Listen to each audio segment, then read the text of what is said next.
You Hello, can start family. now. Yeah, please. Hello, family. My name is Martell L., and I am from Memphis, Tennessee, the United States. Um, Thank you for the invite to come out and share my experience, strength, and hope. I am a little nervous, but I love the we of this program. So,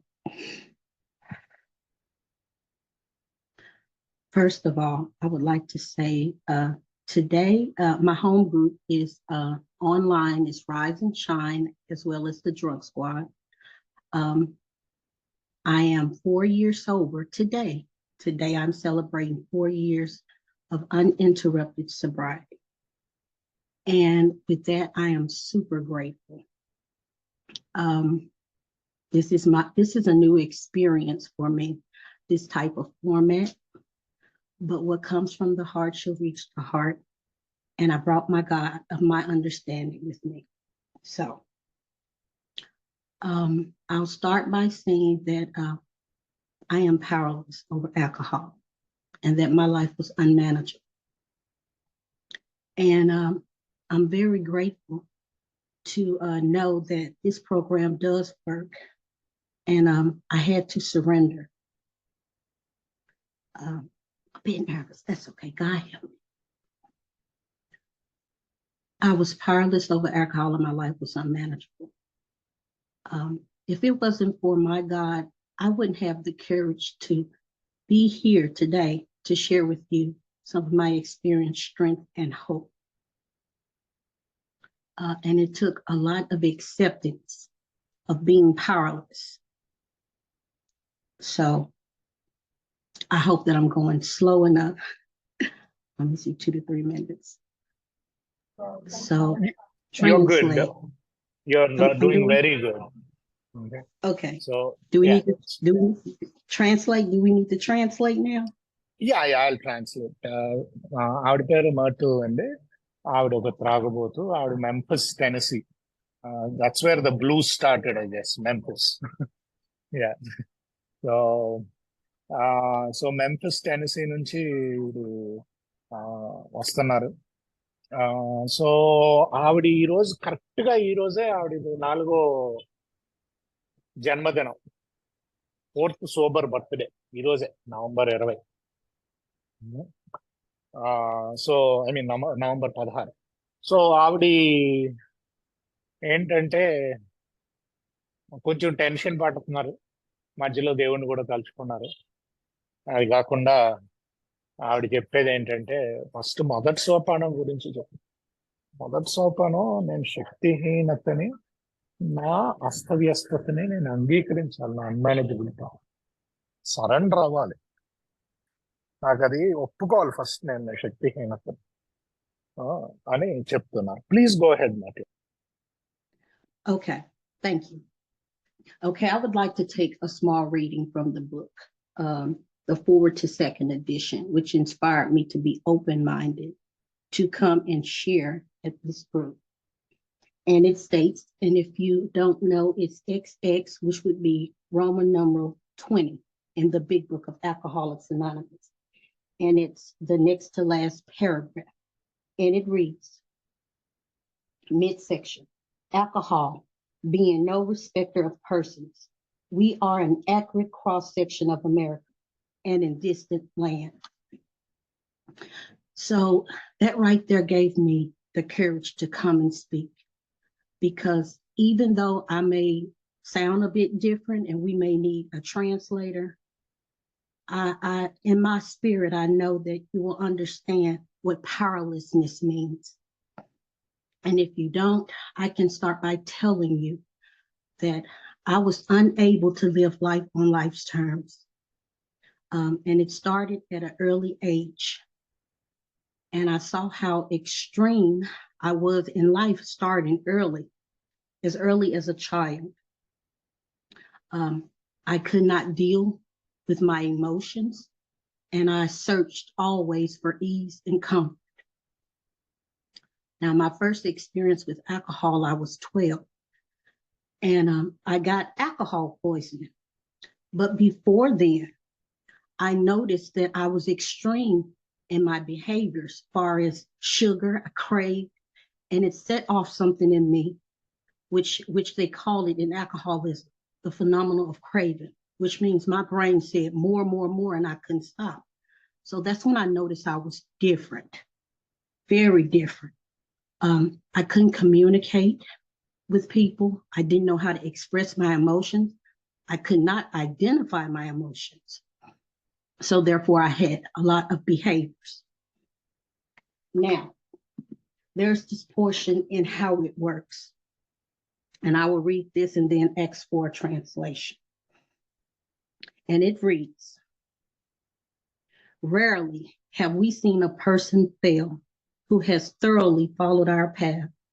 Those who do not recover are people who cannot or will not completely give themselves to this simple program.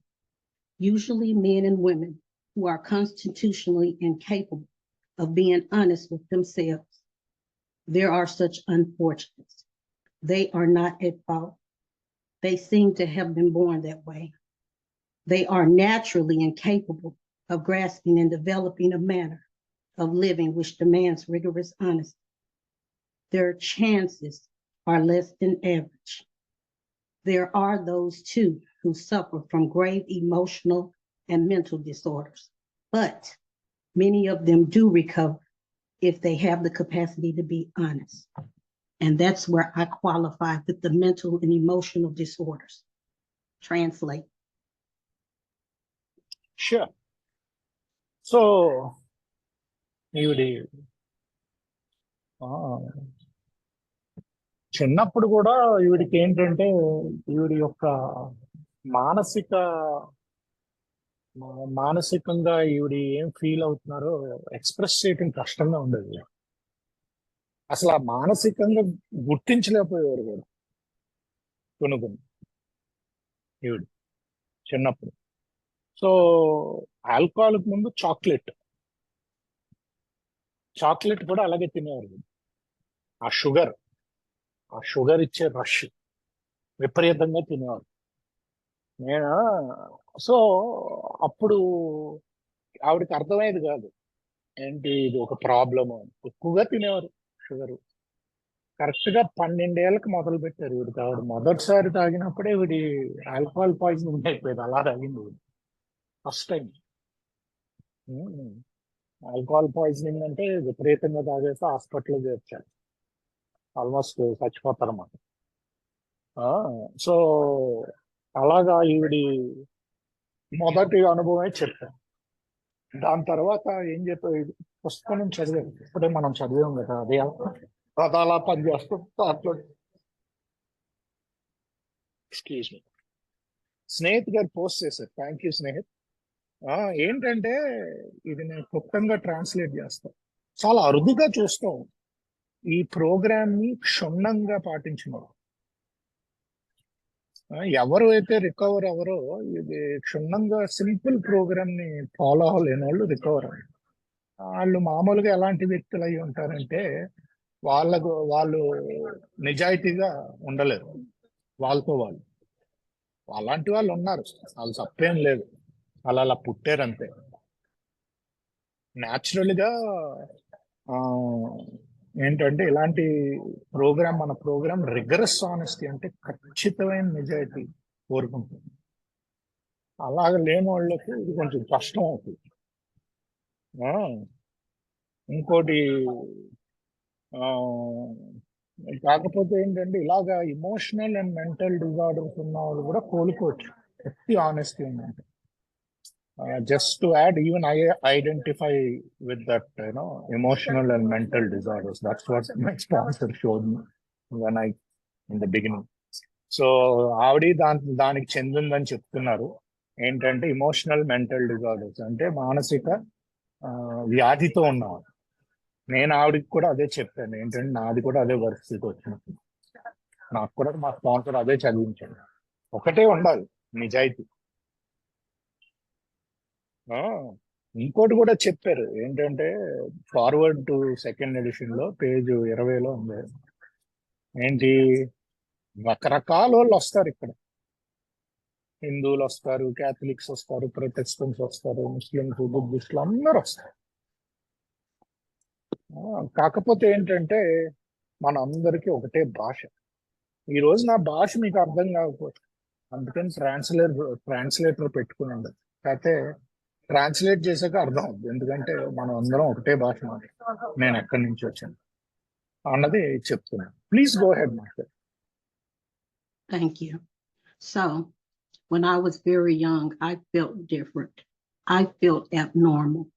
And I could not understand why I was so extreme in nature, being so small. I could never control my behaviors. I couldn't control. My life was abnormal and uncontrollable and unmanageable from the beginning. So I saw I was different very early, and I felt unaccepted by the world, and I didn't accept myself. I wanted to be normal. I wanted to have normal thoughts. I wanted to be able to experience emotions normally like other people.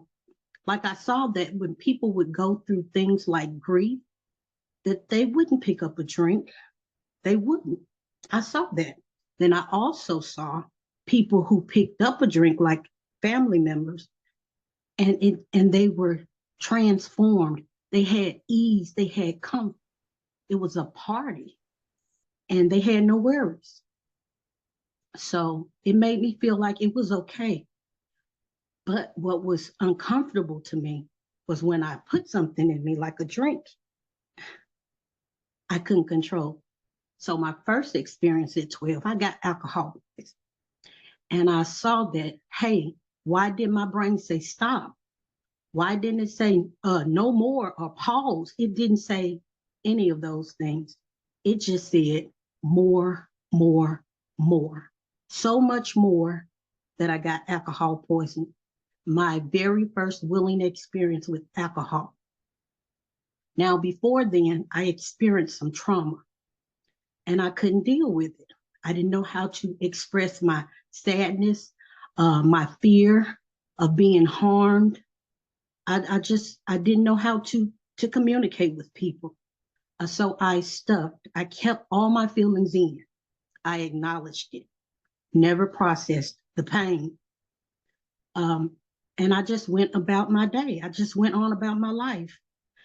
And it became so uncomfortable because I had a whole bunch of questions of why. And I couldn't understand why I was being hurt, why nobody was protecting me, why I was different. My question was always why throughout my life. And I was always unhappy. So I was admitted to a rehabilitation center at 12 because they thought I was trying to commit suicide.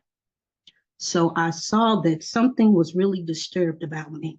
And now other people saw it, and I couldn't hide it. So I said to myself, well, maybe something is seriously wrong with me. And there was the road of depression start to kick in. I became suicidal, homicidal, and I needed more of that ease and comfort that I got the first time I tried alcohol. And I felt like the fears went away, like everything was going to be all right. Well, I didn't care about it if it was. Translate. Thank you. So ఆవిడ చిన్నప్పటి నుంచి ఇలాగే ఏంటంటే పెద్దగా ఎప్పుడు జీవితంలో సంతోషంగా లేనని చెప్తారు. ఫస్ట్ టైం 12 ఏళ్ళకి తాగినప్పుడు మరీ ఆల్కహాల్ పాయిజనింగ్ అయ్యేలాగా ఎలా తాగాను, నా బాడీ ఎందుకు వద్దు అని చెప్పలేదు అని ఈవిడికి ఒక ప్రశ్న మిగిలింది. ఆ ప్రశ్న ఎలాగంటే ఎప్పుడు అంతే, నేను ఎందుకు ఇలా ఉన్నాను, నాకెందుకు ఇలా విపరీతమైన ఆలోచనలు, రకరకాల ఆలోచనలు ఎందుకు ఇలా వస్తుంది, ఇదంతా తాగుడు ముందే. త్రాగాకనేమో నా మైండ్ ఎందుకు చెప్పలేదు. నేను ఏంటంటే త్రాగితే ఏదో అవుద్దని త్రాగలేదు. కాకపోతే ఏం చూశానంటే ఇతరులు త్రాగుతున్నారు, త్రాగాక వాళ్ళు పార్టీ స్టార్ట్ అవుతుంది. అంటే చాలా వాళ్ళ వరీలు, వాళ్ళ ఇబ్బందులు, బాధలు అన్ని మర్చిపోయి హాయిగా డాన్స్ చేస్తున్నారు. సో దానికోసం నేను నా బుర్రలో నడిసే నిత్య పోరాటాన్ని ఇది చేసుకోవడానికి నేను ఫస్ట్ టైం తాగాను.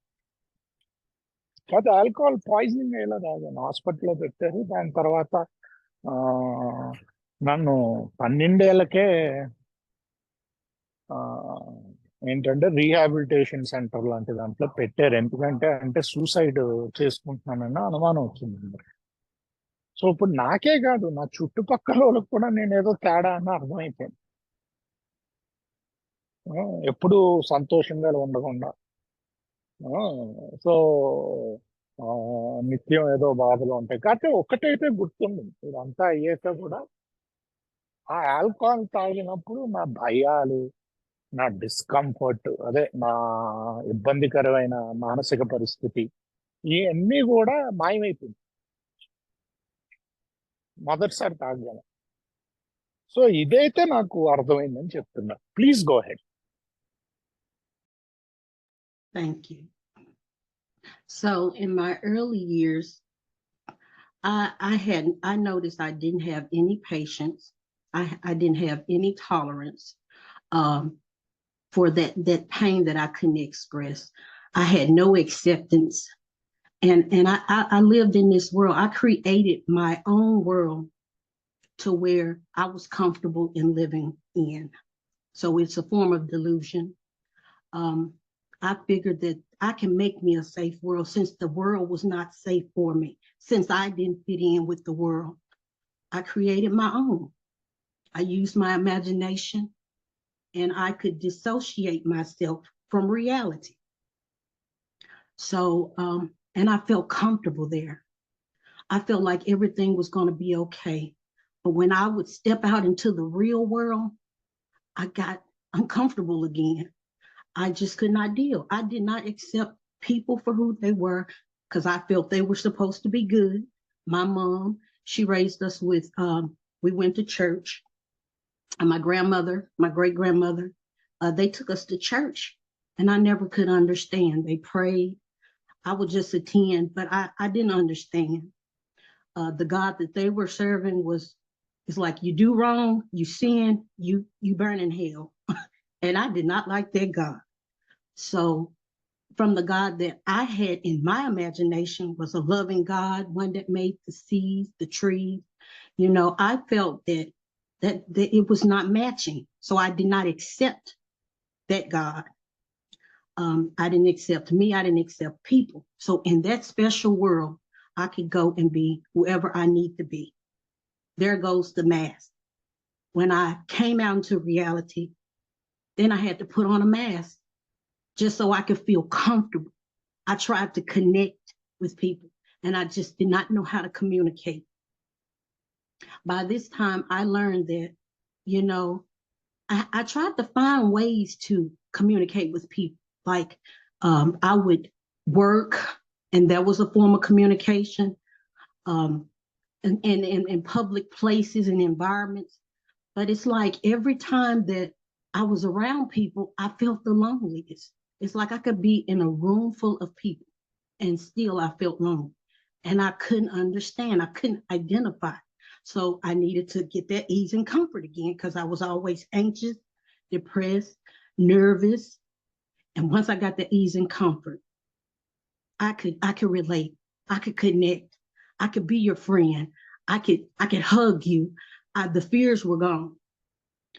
But at some point, it got to where I needed alcohol. My body was having physical symptoms, and I was a nervous wreck without it, just to put it simple. And I felt really uncomfortable without it, and I felt I couldn't stop because I was starting to show physical symptoms. Now, this is early. This is early on. So I was looking for love and that connection and money, in buying things, just in a various ways. I was looking for ways to connect with people, and I didn't feel fulfilled. I just didn't. I still felt empty, like something was missing. So I just kept searching for years and years. And eventually I said, well, maybe if I have kids, I could get that love that I've been seeking. Now I'll pause so you can translate. Yeah. So ఇలాగే ఇబ్బందికరంగా ఉండేది ఈవిడ జీవితం చిన్నప్పటి నుంచి. So ఈవిడే ఒక ప్రపంచాన్ని సృష్టించుకున్నారు ఊహల్లో. అలా ఉన్నప్పుడు బాగానే ఉండేవారు. కాకపోతే బయటికి వెళ్ళి వేరే వాళ్ళని కలవాలంటే కష్టంగా ఉండేది ప్రపంచంలోకి. ఎందుకంటే కమ్యూనికేట్ అంటే ఎలా మాట్లాడాలో తెలియదు ఇతరులకి. ఈవిడ లోపల ఏమనుకుంటున్నారు, ఎలా ఎక్స్ప్రెస్ చేయాలో తెలియదు. కమ్యూనికేట్ అంటూ సీన్ భాష రావటమే కాదు, మన లోపల ఉన్నది బయటికి ఇతరులతో ఎలా ప్రవర్తించగలుగుతాం అనుకుంటే అలా ఇతరులతో ఎలా ప్రవర్తించాలో తెలియదు. సో ఈవిడికి ఎప్పుడు ఇబ్బందిగా ఉండదు. ట్రై చేశారు ఈవిడ కమ్యూనికేట్ చేయడానికి. అంటే ఉద్యోగం ఒక అస్త్రం కింద, అంటే ఉద్యోగం చేస్తే మరి అదొక కమ్యూనికేషన్ కూడా. సో అలా ఒక్కొక్కటి ప్రయత్నించారు. కాకపోతే ఎప్పుడైతే ఈ ట్రామాలోంచి బయటకు వచ్చి, ఆ 12 ఏళ్ళ ముందు కూడా ఈవిడికి వచ్చిన ట్రామా జరిగింది. కాకపోతే ఆ ట్రామాలోంచి బయటకు వచ్చి ఈవిడికి ఆ ఈజ్ అండ్ కంఫర్ట్ అంటే తేలిక అవుతారు అది మందు తీసుకున్నప్పుడు, అప్పుడు మటుకు హాయిగా జలసాగా ఉండేవారు. అందరినీ హగ్ చేసుకునేవారు, ప్రేమించేవారు. సో ఇదంతా కాకపోతే ఏంటంటే చిన్నప్పటి నుంచి నేను ఎత్తుక్కున్నది ఏంటంటే ఆ ప్రేమ, అనురాగాలు, ఆ లవ్ లాంగ్వేజ్ నాకు వచ్చేది కాదు. ప్రేమించే భాష నాకు వచ్చేది కాదు ఇక్కడికి వచ్చేదాకా అని చెప్తుంది. Please go head. Okay, thank you. So I get to this portion in my life when I was around 17, where I saw that even trying to have a relationship with the opposite sex wasn't working. So I figured, maybe I'll have some kids.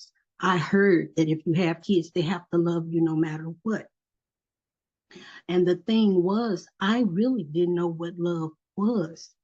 My love had strings. I'm trying to not be so country, but my love had strings. And it's like, I'll love you if you love me. But when I heard that kids could love you no matter if you're wrong or if something's wrong with you, they gotta love you no matter what. So I had kids. And I did get that love, that bond, but I didn't know how to give it back. They showed me that they loved me. They would reach out to hug, and they wanted affection, and that's something that was new to me. So a lot of fears came up. I couldn't deal. So I read lots of books on parenting, but it just seems like I felt like I was in unfamiliar territory. Here I asked for some kids that I knew was going to love me unconditionally, and I didn't want to make a mistake. I strive so hard to be a perfect parent. Thus come my perfectionism. I wanted to do it right because I know how messed up I was. And I know that my mom, she did a great job. She was a single parent of 3. But it's like I wanted that picket fence, that man, that husband, the house, the car. See, I had those things, but I still felt like something was missing. So here I go trying to, create this puzzle of life of all the things that I thought I needed that would make me whole, and it never did. The money didn't make me whole. I was still unable to communicate with people. I was so sarcastic. That was my form of communicate, so that I could communicate with you. I'd be sarcastic. I would laugh, especially when I'd be nervous. I figure, okay, laughter, I feel comfortable when I'm laughing, I can communicate. I searched out so many ways to reach out and communicate, and it just was not fulfilling. I just couldn't break through. People were trying to gravitate to me. My kids were trying to gravitate to me. The thing was, I didn't know how to reciprocate. So I felt like I was even more damaged, like I was even more off, like something was really disturbed about me. Was I incapable of loving? I needed more ease and comfort. I was starting to have so many physical symptoms. I tried to fix, manage, and control alcohol. I didn't like being clumsy, so I added some outside things to try to stabilize, so that I could function, because I needed alcohol. I didn't like the taste. It was so nasty. But it gave me that ease and comfort. That's what I was searching for, ease and comfort, so I could deal. So I saw that those things weren't working. I continuously added things on, and I was beginning to see my life become more abnormal, more unmanageable than it would normally would be. So I think that's about 3 minutes. Translate, please. Thank you. So ఏంటంటే ఈవిడ ఎదిగే కొద్దీ ప్రేమ కోసం ఎత్తుతున్నారని నేను చెప్పారు కదా. So ఏమనుకున్నారంటే, సరే పిల్లలు పుడితే ప్రేమిస్తారు, అన్కండిషనల్ గా ప్రేమిస్తారు, వస్తారు, హక్ చేసుకుంటారు, చిన్న చిన్న పొరపాట్లను ఇమీడియట్ గా క్షమిస్తారు, ప్రేమ ఇస్తారు. సో పిల్లలు కన్నా మంచి ఇల్లు, ఒక ఫెన్స్, ఒక హస్బెండ్, పిల్లలు ఎన్ని ఉన్నాయి, డబ్బులు ఎన్ని ఉన్నాయి, అయితే లోపల మట్టుకు బాగవచ్చు, ఇంకా ఆ డిస్కంఫర్ట్ ఉంది, ఎన్ని ఉన్నా సార్. సో ఏం చేశారంటే ఇది సో ఏంటి, అప్పుడప్పుడు ఇంకా మరి ఈజీ కంఫర్ట్ అంటే తేలిగ్గా ఉండడానికి, కొంచెం లోపల మానసికంగా ప్రశాంతంగా ఉండడానికి అదే తాగుని ఏదో విధంగా మేనేజ్ చేద్దాం అంటూ తాగుతుంది, ఏదో విధంగా మేనేజ్ చేద్దాం. అప్పటికి నాకు ఫిజికల్ గా ప్రాబ్లంలు వస్తున్నాయి, అంటే బాడీలో ప్రాబ్లమ్స్ వస్తాయి, అయినా దీన్ని ఎలాగోలా మేనేజ్ చేద్దాం అంటూనే కంటిన్యూ చేస్తాం తాగుదాం. కేవలం ఆ మానసిక ఒత్తిళ్లు తట్టుకోవడం. ఆవిడ ముఖ్యంగా చెప్పేది ఏంటంటే, బయట అంతా బాగుంది, ఇంతక్కడ మా హస్బెండ్, కొడుకు, ఇల్లు, డబ్బులు ఎన్ని ఉన్నాయి, ప్రేమించడానికి పిల్లలు కూడా ఉన్నారు. ఆ బయట నుంచి ఆ ప్రేమ లోపలికి వెళ్ళట్లేదు, లోపల మానసిక ఇబ్బందులు మటుకు అలాగే ఉంది. అది బయటికి కూడా ఎక్స్ప్రెస్ చేయలేకపోతుంది ప్రేమ. అది ఈవిడి ప్రేమ బయటికి రావాలంటే ఆ లోపల మానసిక ఒత్తిడి నుంచి బయటికి రావాలి, ఆ డిస్కంఫర్ట్, ఆ ఈజ్ అండ్ కంఫర్ట్ లోకి రావాలి. దానికి మళ్ళీ త్రాగుడు ఉపయోగించింది అని చెప్తుంది. ఏదో విధంగా మేనేజ్ చేద్దాం అనుకునే చూశాను, ఆ అన్మేనేజబిలిటీని, మానసిక ఒత్తిడి త్రాగుడుతుంది అని చెప్తుంది. ప్లీజ్ గో హెడ్ మా. Okay, so thank you so much. So I've had some kids. I see that I need to have alcohol or something in my system just to deal with life, just on moment to moment, because I was so uncomfortable, even just being in reality for just a little while, just for a few seconds was so uncomfortable. By then I was not praying other than God give me this. So the God that I was introduced to, which was my parents' God, my grandmother's God, I said I could use him when I need him, because I didn't think he loved me, because I felt like all the things that were happening to me, he's supposed to be that powerful where he could just reach down and fix me. He can fix me. I wouldn't be mentally, emotionally ill. He can fix me. He can show me how to love. He can fix me. He can make me able to deal with life on life's terms, people. I wouldn't get this feeling of uncomfortableness when I'm in a crowded room. I feel like I belonged. And he just didn't wave that magic wand that I was always looking for. So I became angry at him. And I started living very reckless. Now, I had already endured some consequences, but I started experiencing painful experiences through trauma at an early age. So it no longer mattered. I was really basically surviving. I was in survival mode. So I picked up this habit to where a phenomenal craving kicked off. I needed more and more and more. I couldn't deal with life. I'm uncomfortable in my own skin. I have these kids now. And they're looking for love, and I don't even know how to produce it. I just really did. I was afraid for them to even reach out and hug me. So when my kids were small, we didn't do hugs. My mom, she didn't do hugs, but I knew she loved me because she took care of me. She did the best that she could.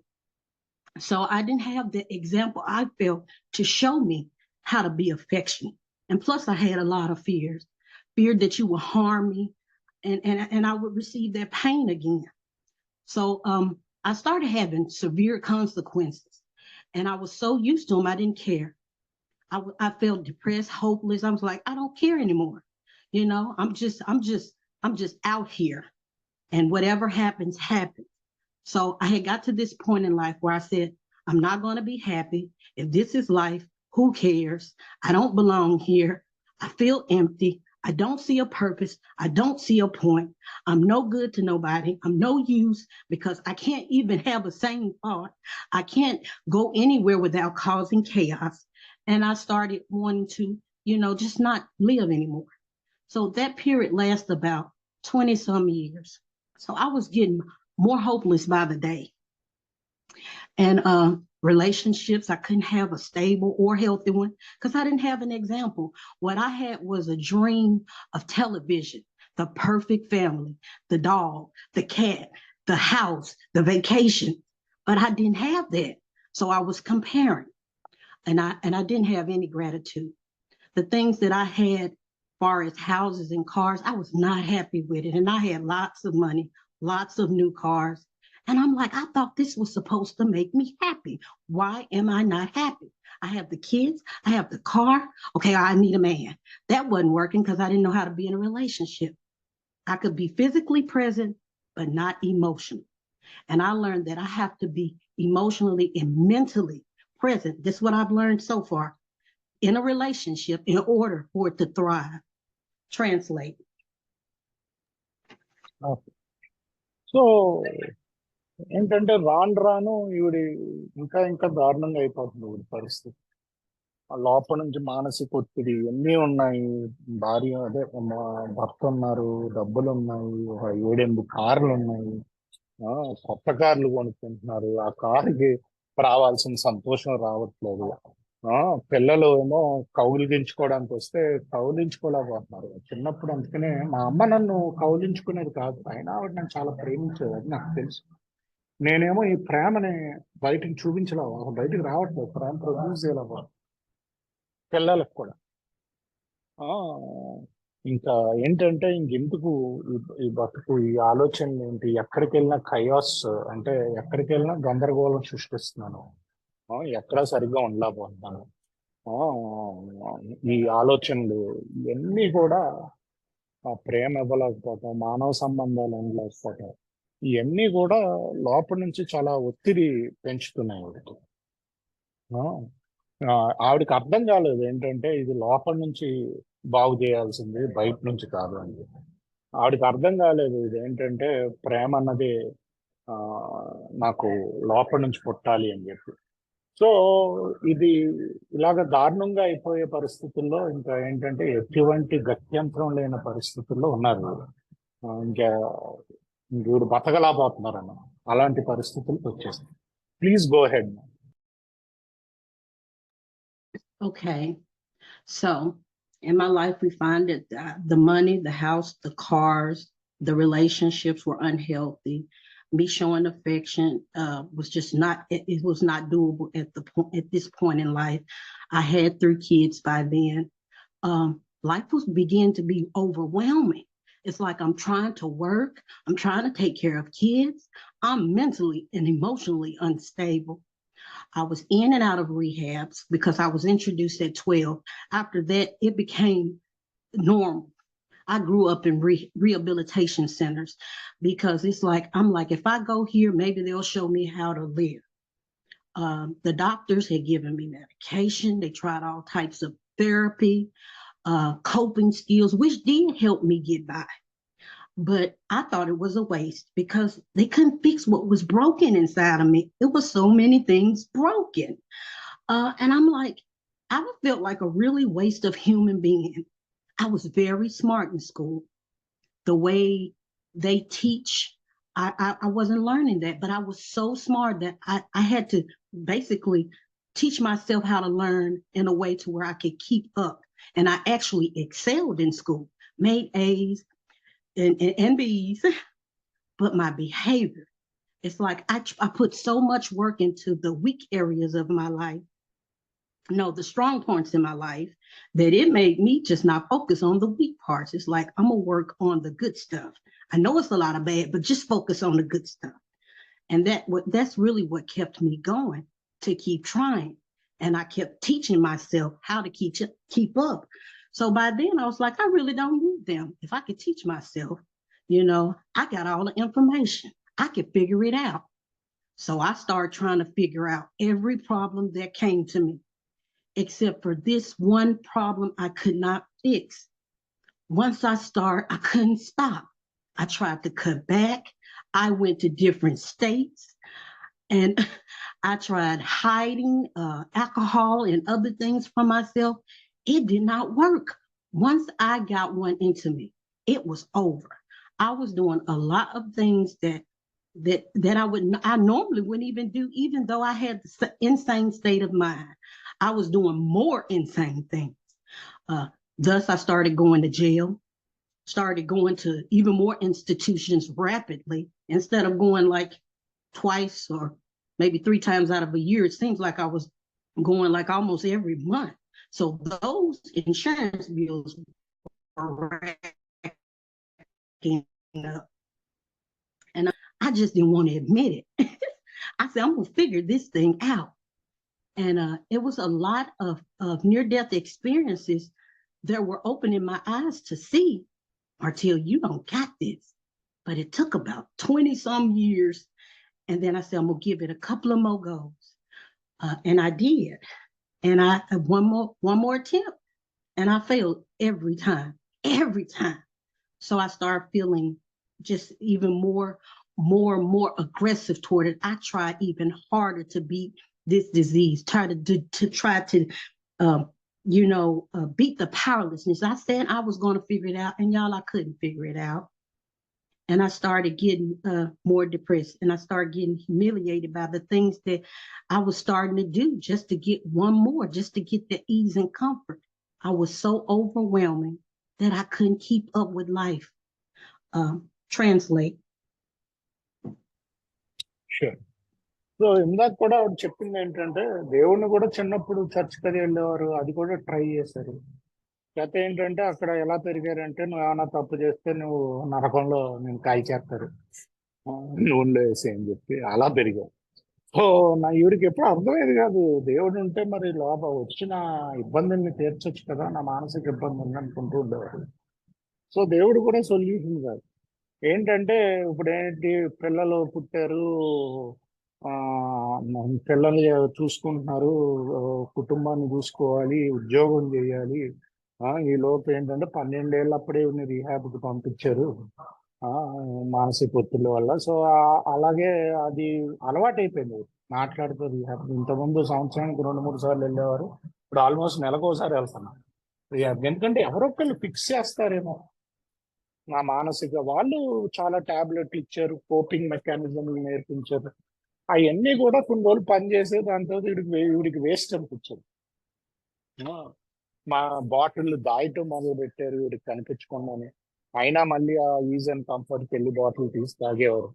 So రకరకాలుగా ప్రయత్నించాను, ఎన్నో రకాలుగాను, ప్రతిసారి fail అయ్యాను ఎన్నో రకాలుగా. ఇలా ఇంకొక 20 ఏళ్ళు ప్రయత్నించాను, మొత్తం 20 ఏళ్ళు ఫెయిలే అయ్యాను నేను. ఎప్పుడు కూడా సక్సెస్ రాలేదు నాకు అంటూ ఆవిడ అంటున్నారు. ప్లీజ్ గో హెడ్ మాథ్యా. Okay, so many years, 20 plus, and then we were approaching the 30-year mark of me feeling just even more hopeless, starting to go to institutions more and more often, jails, more near-death experiences, family falling all apart, me now starting to lose things as I get them. I still thought I could figure it out, and I wasn't grateful for it because I could always think to get it back. I'd always have that bright idea, oh, we can get it back. So I was never grateful for the things that I had. They didn't really move me. They weren't important to me. They couldn't fill a hole that I've been trying to fill. They didn't help me communicate better with people either. It didn't make me feel good about myself. It just made me feel more empty because those were not my solutions. Alcohol was not my solution. Everything else that I added, different behaviors, my Lord, my I don't even know how to put this. Physically, I sought out to get that outside comfort. And what I needed was something to feel that inside. I was starting to completely lose faith in any God because I was just that hopeless. I had started doing things that were very harmful to me, to others. I was not respecting my body, my time, my mind. I was willing to do anything for that one more. I just didn't care anymore. And I became, I was at the jumping out place. I just wanted to die. I'm like, if this is life, I don't want to live it anymore. And I started to try to take myself out physically because I had been screaming for help, but the help that they were giving me, the doctors, different therapy groups, people, it just was not fixing me. I needed something really powerful. I was beyond human aid, which it talks about in the 3 pertinent ideas. A, that we were alcoholic and could not manage our own lives. I displayed lots of years of not being able to manage my life.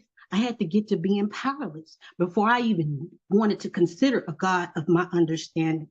Because until I can accept that I was powerless along with my life being unmanageable, it was a no-go. I kept trying and trying to figure this thing out to no avail.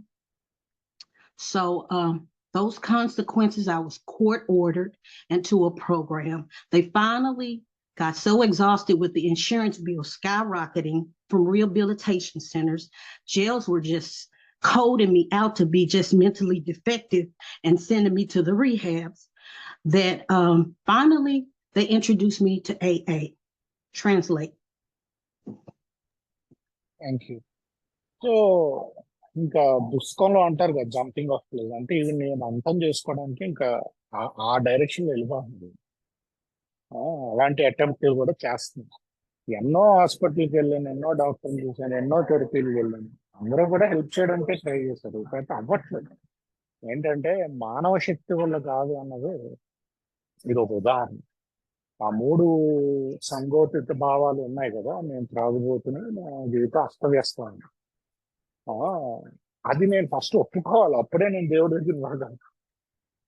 అసలు అంటే నేను అర్థం చేసుకునేది అది ఒప్పుకోవడమే నాకు అవ్వట్లేదు. ఎందుకంటే నేను జీవితాంతం నా లైఫ్ని ఏదో విధంగా ఫిగర్ అవుట్ చేసి ఏదో విధంగా మేనేజ్ చేద్దాం అన్న ఉద్దేశంతో తిరుగుతున్నాను. నాకు అర్థమైంది అంటే జీవితం మేనేజ్ అవ్వట్లేదు, కాకపోతే ఆ శక్తిహీనత అర్థం కావట్లేదు. ఆ శక్తిహీనత పూర్తిగా అర్థం కావాలి, అప్పుడే నేను కనెక్ట్ అవ్వగలుగుతాను. మన వల్ల ఏమీ కాదురా అన్నది పూర్తిగా అర్థం కావాలి శక్తిహీనత, అప్పుడే నేను కనెక్ట్ అవ్వగలుగుతాను దేవుడికి అని చెప్తున్నారు. ఫైనల్ గా ఏ మెసేజ్ దొరికింది ఈ పోరాటం ఏంటంటే, జీవితం అంతం చేసుకుందాం అనుకుంటూ వెళ్ళిపోతుంటే అటెంప్ట్ చేసుకుంటూ సూసైడ్ అటెంప్ట్లు మొత్తానికి ఏ దొరికింది. Please go head. Okay, so I was introduced to the AA program through rehabilitation, and by then the number of times I had been to rehab, we were like in the 38 time. I stopped counting at 58 times to the rehabilitation center. I stopped counting. I was basically being introduced to something that I didn't understand because they just sent me to either the psych ward or they sent me to the part where they say you have a alcohol or substance problem. Anyway, it didn't make any sense. So it was just constant rehab visitations to little by little pieces started to make sense. I just wasn't ready and I wasn't willing and I didn't have any acceptance. I knew I had a problem. I just didn't know what the problem was. I knew I was the problem, but I didn't know that there was a solution that could fix me. So we go to B, and the three pertinent ideas that probably no human power could have relieved my alcoholism. Still went out, still tried the same thing over and over again, and I got the same results. I even got more consequences that were starting to get threatening my life and others. And actually, I need a sufficient enough bottom because I had a high tolerance for pain of all kinds. So it's like, you're really going to have to spank me for me to really feel it. Because I was, building up my own personal tolerance to pain so that I could deal with the real world. So in case they hurt me, I'd be ready. But that pain became so overwhelming that each time that God, he got me into those places, because he did, I was able to be still. And little pieces, they started coming to me. I still wasn't willing, still needed about 15 or so more trips to the rehabilitation center. But this is my second time in the program. The first time, I was like, I felt like I had reached such a bottom that I can't do this anymore. I give up. But then I still had that lurking notion, well, I feel better now. I got the house, the car back, the kids. I think I got this. And that was not the case. I still failed. So this time, after losing so many things, including my mind, I was questioning whether I was even any type of sane. I started to ask God. I was mad at him, but I'm like, I'm gonna give this a try, because what else do I have to lose? I want to die. I feel like I have no purpose. What could I lose? I've tried all my good stuff. I pulled out the brightest, the best ideas, and they only kept me out there alone. So I get to this point where I wanted to surrender. And I asked for God help. I was like, God, help me. First, I asked for my granny. I was like, Granny, help. Then I was like, no, she can't help me. She's passed on. And I asked for God. I said, God, just help me. I'm tired. I was so tired. About 30 plus years out there. I'm just tired. Please translate.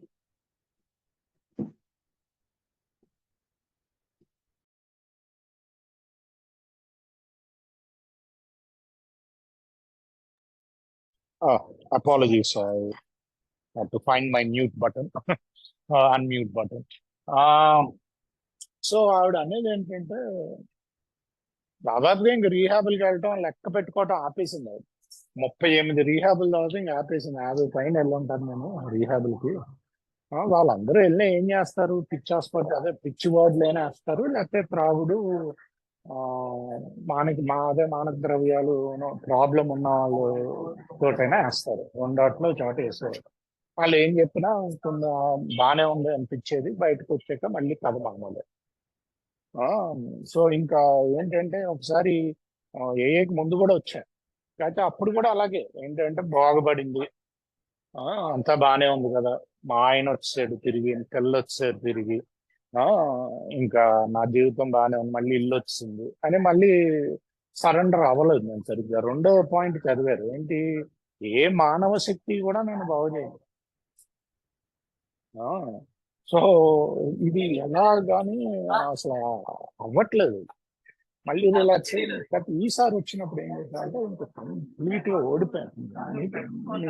ఎన్ని రకాలుగా ప్రయత్నించాలో అన్ని రకాలుగానే ప్రయత్నించాను. Complete గా ఓడిపోయాను. ఓడిపోయాక ఇంకా తప్పలేదు. నాకు దేవుడు అంటే ఇష్టం లేకపోయినా, దేవుడే ఎందుకు చేస్తున్నాడు అన్న భావన ఉన్నా, ముందైతే మా నాయనమ్మని తలుచుకునేవాడిని. లేకపోతే అది కుదరదు. నాయనమ్మ ఎందుకంటే ఆవిడ పోయారు, వెళ్ళిపోయింది ఇంకా ఆవిడ. సో నాకు అర్థం కాని దేవుణ్ణి ప్రార్థించడం మొదలుపెట్టి మెల్లిగా అని చెప్తున్నారు. Please go head. Okay. So finally, this is my second time. Thank you so much. So this is my second time in the program. The first time, I was just willing to just try anything besides just go back to, about this time I started panhandling. I became homeless, in and out of jails, still more institutions, a lot of more near-death experiences. And I was coming to believe that, hey, you don't have this, Martell. You are powerless.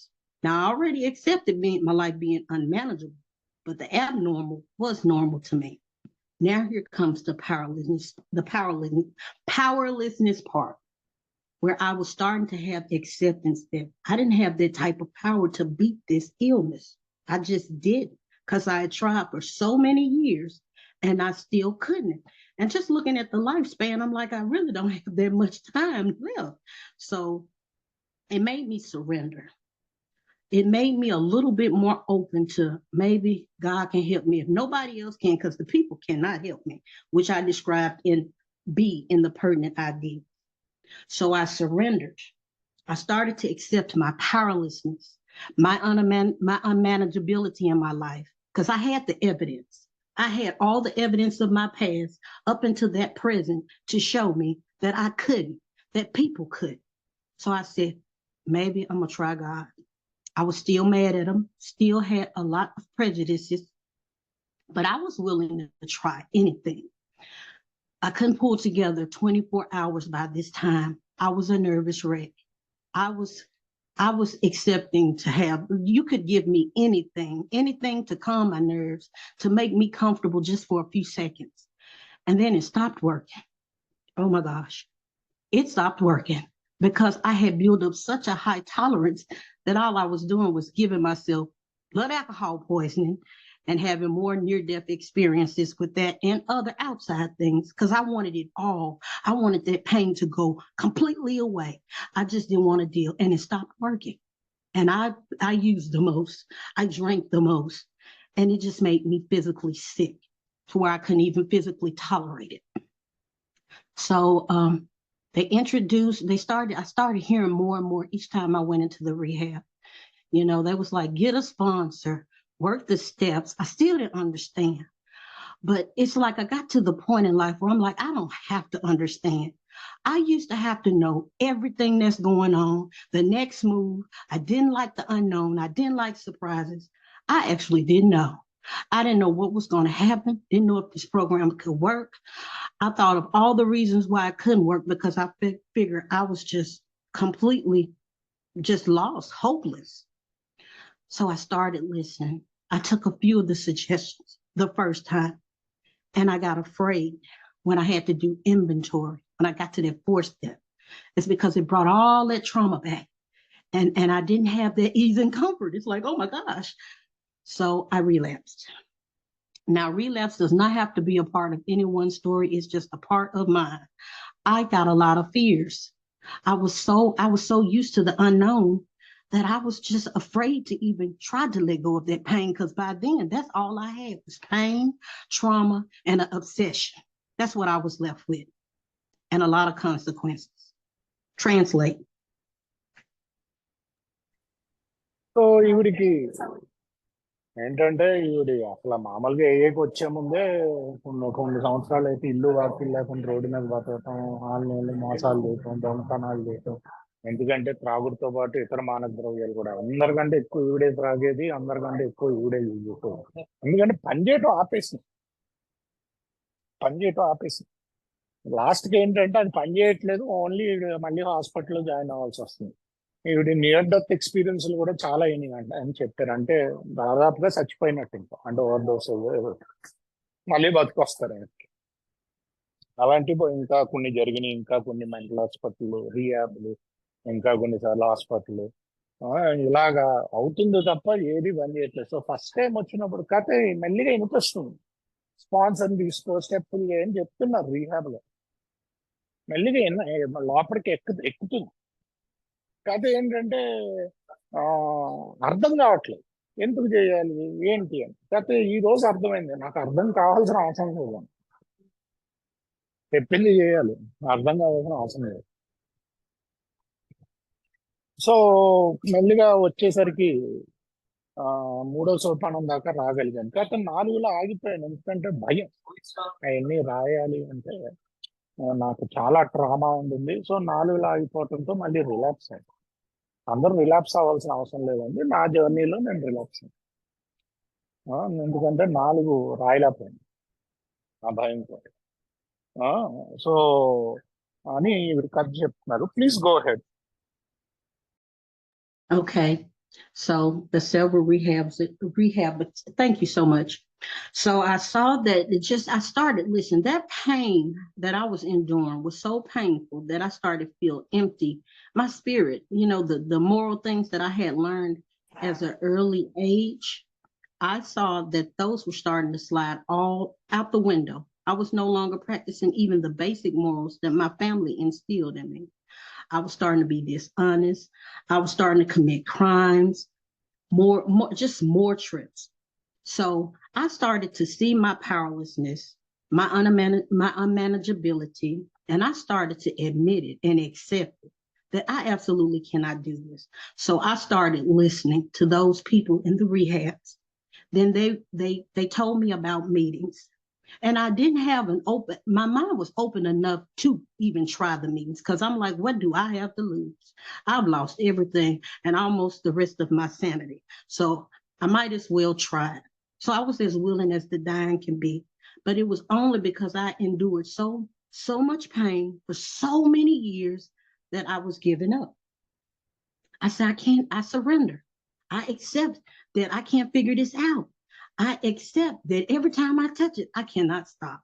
I accept that no matter where I go, it follows me. Something's wrong with me. What is the solution? I started hearing them say there was a solution in those centers, rehabilitation centers. And I'm like, they say it's a solution. I wonder, will it work for me? So I eventually started taking the suggestions, and I was court ordered in the beginning. So I didn't come willing. I sure did not. And I started to hear stuff that started to relate to my story. And I thought I was unique. And I hadn't heard how many times people have been to the rehab like me. But I stopped focusing on that. I stopped focusing on the time. What I started focusing on is them people are smiling and laughing, and I am miserable as hell. Basically, I was miserable. And I wanted some of that joy. I wanted some of that hope. Them people look like they're sane. I need some of that. I have never been considered sane. So I started listening more and I started to get big hope. AA gave me big hope. I'm still mad at God. Now I did ask him for some help, but I'm like, oh, I don't know. I'm still not convinced God gonna do it for me. But I kept coming back. I started listening. They said, get a sponsor. I had a defiance with that. I'm like, I don't trust people. I don't trust people. I mean, I want what you have, but I don't trust you. But I had to open up my mind a little bit more to say, it's working for them. Why can't it work for me? And I just really, y'all, started trying. And I kept trying. And I kept trying. And I actually believed that God put me in this place to where I didn't understand what was going on with me for the majority of my life. And I saw a hope that I could have a decent and normal life. Finally, because I was about to give up. I started feeling like maybe I could be used. Maybe I could have a purpose, but my purpose was not working. So I had to exchange some of those ideas and some of those prejudices, that maybe God wouldn't do it for me because the people in AA kept saying, they're God. And when they broke it down to a God of my understanding, I could accept that. And it helped me want to build a bond and connect with that because I didn't have to have a fiery God that was going to send me to hell because I had a lot of proof that said I'm damaged goods. I can't be used.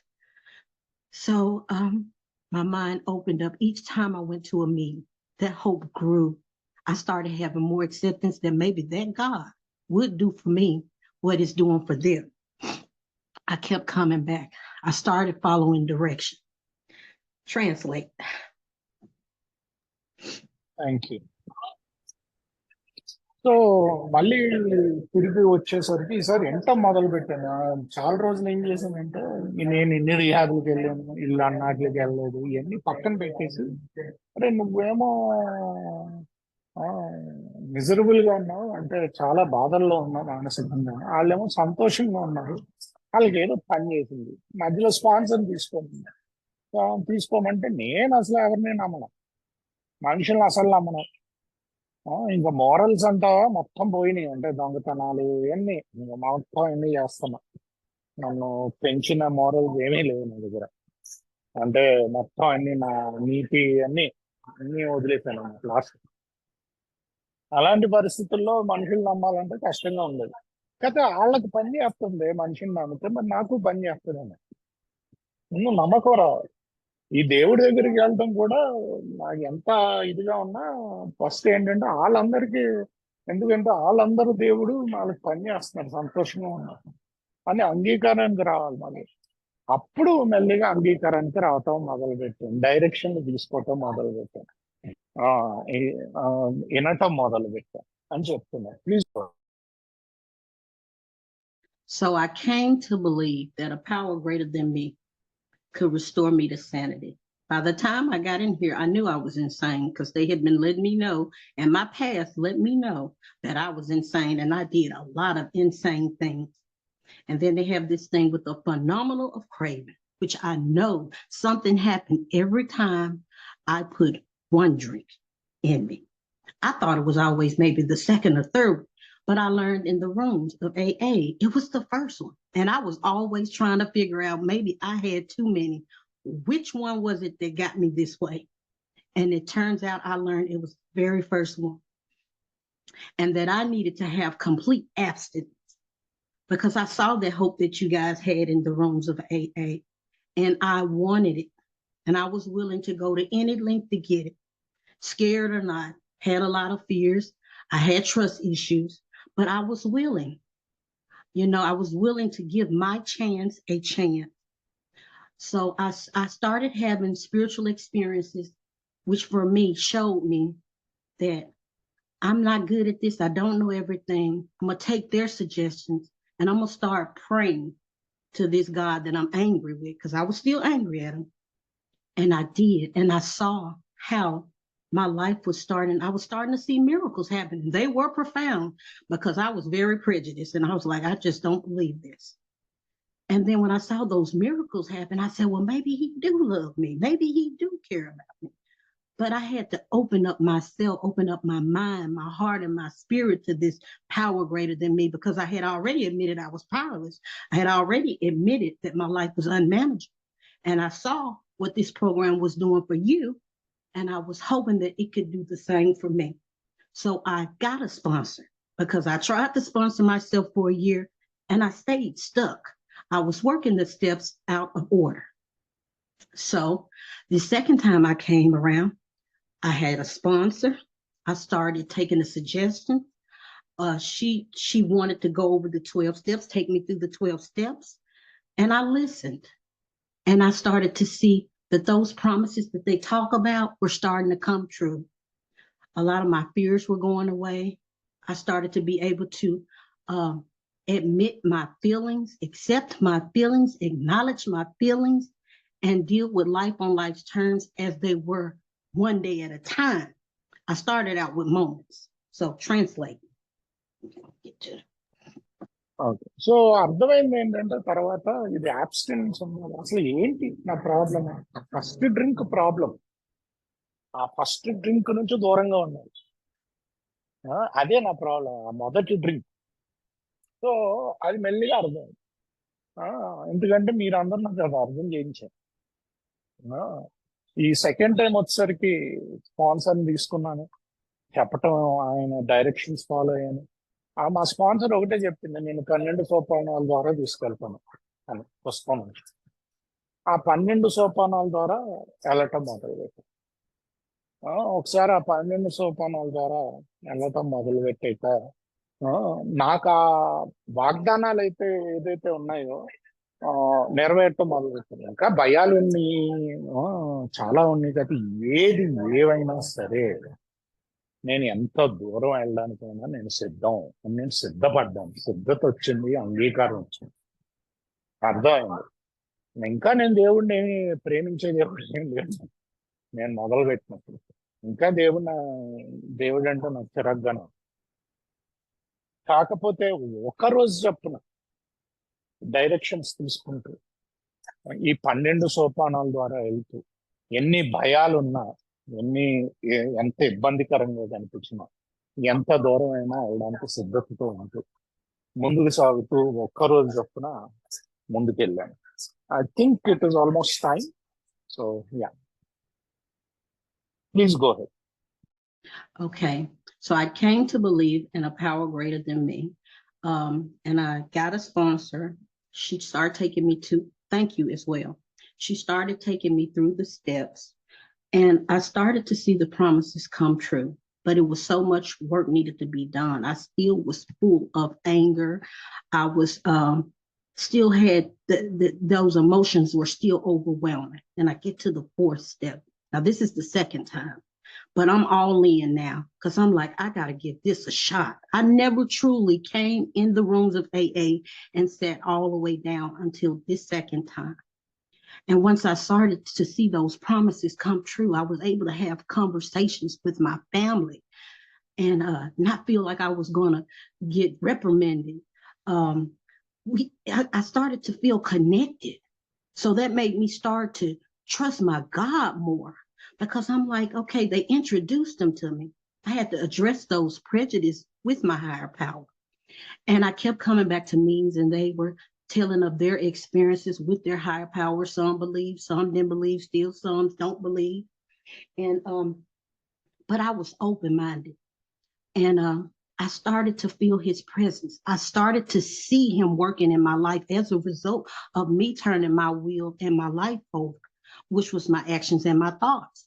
My thoughts and my actions were always my own, but they always got me in trouble. So I exchanged that and said, well, we're going to do it this way. I'm going to try God's way. And I started to see amazing things happen. The obsession was lifted. And I was like, dog, I hadn't thought about a drink. What? I hadn't thought about anything else. And I had a desire, a sincere desire to want to change, want to be better. Get to the fourth step, get to clean house and look at all the damage that I've caused. I got to look at the damage and the harms that were done to me, and they were rightly proportioned. My sponsor was able to get me to see my part. Then Martell, you did have a part to play in this. You know, you had no acceptance. I had to come to believe I didn't have any acceptance. I wanted to be my way or no way. So I was able to clean house and I learned some facts about myself. I'm self-centered. I'm selfish. Had a lot of resentments because I couldn't get my way. And you know, I got to look at, well, I don't want to be like that. That caused me a lot of pain. And once I shared my fifth step, I felt free. I'm like, I've been carrying this pain for like 30 plus years. Okay, so I released that. I felt better. And then I started wanting to strive to do better. And I prayed before I did this. And I saw I was getting some wonderful and remarkable results. The promises were starting to shift in high gear.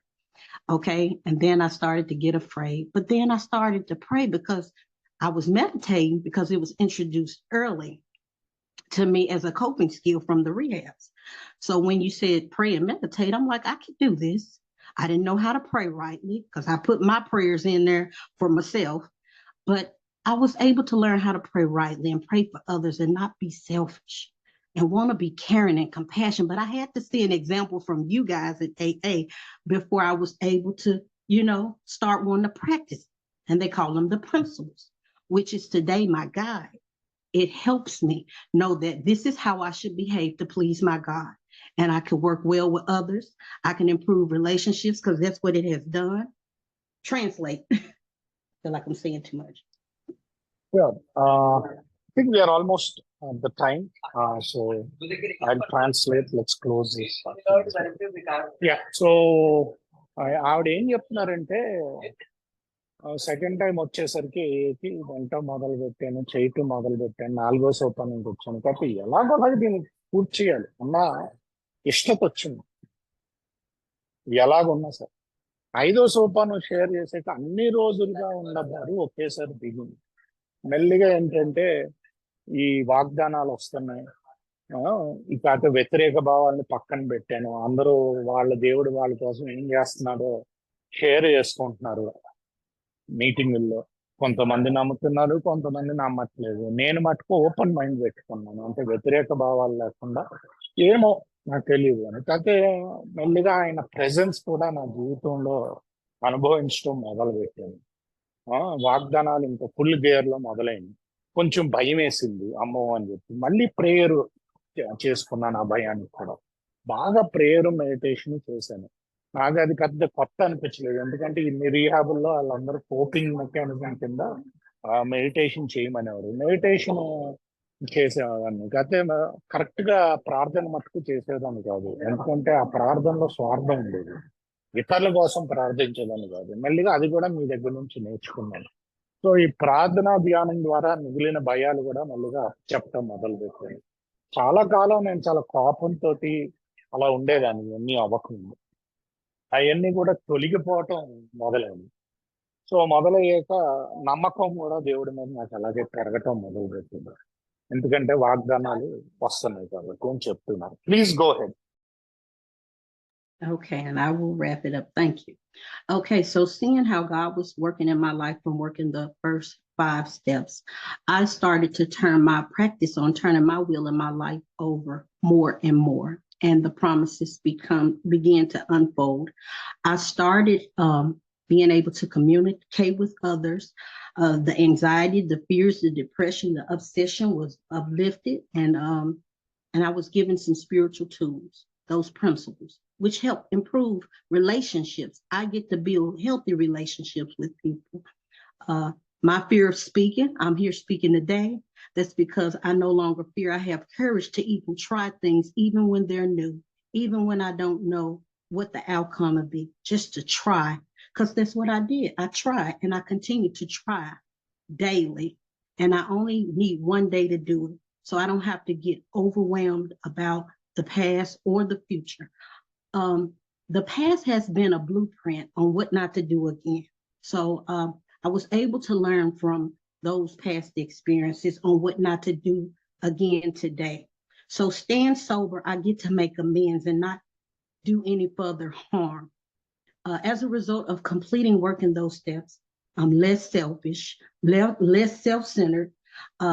I've developed some tools that I get to practice to where when things crop up, you know, especially the literature, the literature is so important. I got a lot of identification, and it's also a tool for me, and it has warnings for me to be watchful for. I'm grateful to have been exposed to these steps. My life has dramatically changed. As a result, I'm building relationships with my family.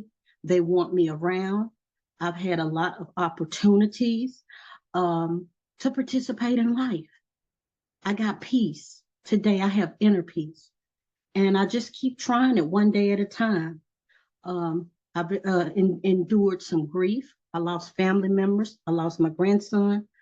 But I still have no desire to drink because I don't have to understand how my God works. I just trust because he's already performed a wonderful miracle in lifting that obsession. But it's some things that I have to do because I've had a spiritual awakening that changed how I think and how I react today. You know, I get to pause, I get to pray, and those promises keep coming true. I'm able to live life on life's terms. And my God today for me is endless possibilities. Yes, and opportunities. So that's all I have. I'm grateful to be having a 4-year anniversary. I could not have done it without my higher power, AA, this fellowship, this literature, my sponsor, my family, and I am truly grateful to be in this program. Thank you. Thank you. So మెల్లిగా ఏంటంటే 5వ సోపానం తర్వాత ప్రార్థనా ధ్యానం వాడుతూ మిగతా సోపానాలు కూడా చేయటం మొదలు పెట్టారు. వాగ్దానాలు అదే. ఈ రోజు ఏంటంటే అంత స్వార్థ చింతంతో లేను, అంత భయంతో లేను. ఇది నాకు కొత్త ట్రాన్స్లేషన్. ఆయన వచ్చి ఇప్పుడు లాస్ట్ మినిట్ లో స్పీకర్ చేంజ్ అయ్యారు. సో ఆవిడ ఇప్పుడు వచ్చి ఇమీడియట్ గా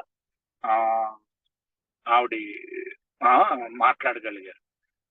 ఇంతకుముందు నేను ఇది చేయలేకపోయా. రిలేషన్స్ పెరగటం మొదలుపెట్టి, మా ఫ్యామిలీతో కనెక్షన్స్ పెరగటం మొదలుపెట్టి కనెక్ట్ అవ్వగలుగుతున్నాను ఇద్దరుతో ఇప్పుడు గంట. సో ఏంటంటే ఈరోజు ఆ పుస్తకంలో ఉన్నది చాలా ఇంపార్టెంట్ అండి. అంతా లిటరేచర్ లోనే ఉంది. ఆ పుస్తకంలో ఉన్నది నేను ఫాలో అవ్వగలను. దాంట్లో ఎన్ని సొల్యూషన్స్ ఉన్నాయి ప్రతి దానికి. రావని కాదు, స్వార్థ చింతన 10వ సోపానం గురించి మాట్లాడారు, వస్తాయి. వచ్చినప్పుడు ఏం చేయాలి అన్నది కూడా పుస్తకంలో రాశారు. సో లిటరేచర్, ఆ పుస్తకం, ఆ బిగ్ బుక్ ముఖ్యంగా చాలా ఇంపార్టెంట్. ఈ రోజు నా దేవుడు నాతోటి, నేను అర్థం చేసుకున్న దేవుడు నన్ను నడిపిస్తున్నాడు, నేను చేయటం కాదు. ఇంకా ఇంకా సెల్ఫీల నుంచి ఆయన ఎలా నన్ను ప్రవర్తించాలి అనుకుంటున్నాడో ఆ భావాల్లోకి వెళ్ళటం మొదలు పెట్టాను 5వ సోపానం అయ్యాక. ఈరోజు మీ ముందు వచ్చి మాట్లాడుతున్నందుకు థ్యాంక్ యూ చెప్తూ సెలవు తీసుకుంటున్నాను.